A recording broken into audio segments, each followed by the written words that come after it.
Se o seu caso é que você não tem de fato muito tempo, porque você estuda, você trabalha, por exemplo, e eu sei bem o que é isso, porque eu já passei por isso, já estudei, trabalhei, e eu tive uma rotina puxada nessa época, em que eu trabalhava e estudava ao mesmo tempo. Então, você pode usar uma técnica que eu utilizo, que eu gosto de utilizar, que é fazer redações fracionadas. O que seria isso? Seria escrever um pedaço da redação por dia.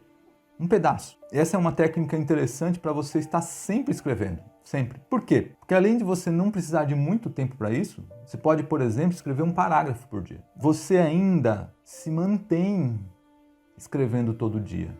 Isso é muito importante para você aprimorar a sua redação. Ter contato com aquilo que você quer aprimorar todos os dias.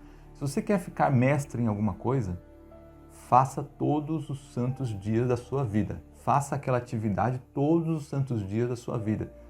Você vai se aprimorar naquilo. Você se obriga a se aprimorar naquilo. E não só se aprimorar, como passa a gostar. Por quê? Porque aquilo virou uma rotina para você. Eu costumo ensinar a redação fracionada. Você pode, por exemplo, em um dia, ter contato com o tema e pesquisar sobre o tema.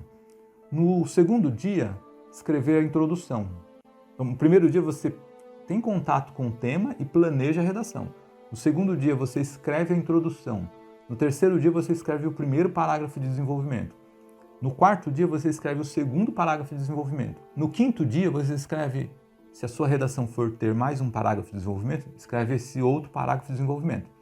Se ela não for ter, você escreve a conclusão. Com isso, você vai gastar aí uns 5 ou 6 dias para fazer uma redação. Você vai precisar de menos tempo para escrever um parágrafo do que uma redação inteira, você não concorda? Um parágrafo por vez. Você pode, inclusive, ir planejando esse parágrafo e pensando no que você vai escrever nos seus momentos ociosos. Você vai me dizer assim, mas eu acabei de dizer para você que eu tenho pouco tempo, em que momento ocioso que eu vou ter tempo para fazer isso?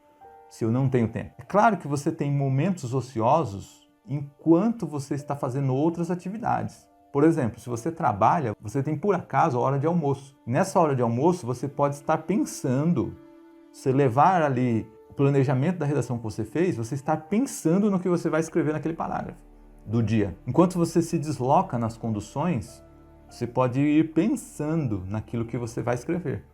Pode ir pensando, ou até escrevendo de repente. Se não for em uma condução que balance muito, como um ônibus, por exemplo, que não dá para escrever, pelo menos para mim, mas você pode ir pensando naquilo que você vai escrever em uns 5, 10 minutos que você tenha livre. Mas isso não exclui a obrigação de sentar pelo menos uma vez por semana e fazer uma redação completa de uma vez. Isso não exclui. É importante você reservar, no mínimo, nem que seja no fim de semana, na sua folga, mais 1 hora para escrever uma redação completa de uma vez. Você precisa desse treinamento. Até para ver quanto tempo você vai gastar para escrever uma redação completa de uma vez, porque é isso que você vai fazer no exame. Você não vai escrever uma redação fracionada no exame, do jeito que eu estou ensinando aqui. Você vai escrever uma redação completa. Portanto, você precisa sentar em um momento da semana também e escrever uma redação completa. Você precisa tirar pelo menos umas 2 horas, 1 hora em um dia para pesquisar sobre o assunto que você vai escrever e 1 hora em outro dia para escrever a redação. É claro que no primeiro momento você vai levar mais de 1 hora, é claro. Você vai levar 1h30, talvez 2. Só que você tem que ir treinando para que a sua redação ela saia, para você conseguir diminuir o tempo para que ela saia no máximo em 1 hora, que é mais ou menos o tempo que você vai ter no dia do exame. 1 hora no máximo para fazer uma redação. O resto do tempo você vai gastar com outras disciplinas, mas a redação, pelo menos 1 hora. Então, você pode sim escrever redação fracionada todos os dias, mas vai reservar um tempo, vai precisar reservar um tempo, no mínimo 1 hora. Se você me disser que você não tem 1 hora na sua semana para escrever uma redação, aí sim eu vou dizer que a redação ela não é prioridade na sua vida de modo algum. Pelo menos 1 hora para escrever uma redação. Você precisa disso. Para o quê? Para você controlar o seu tempo, saber o tempo que você gasta para escrever a redação.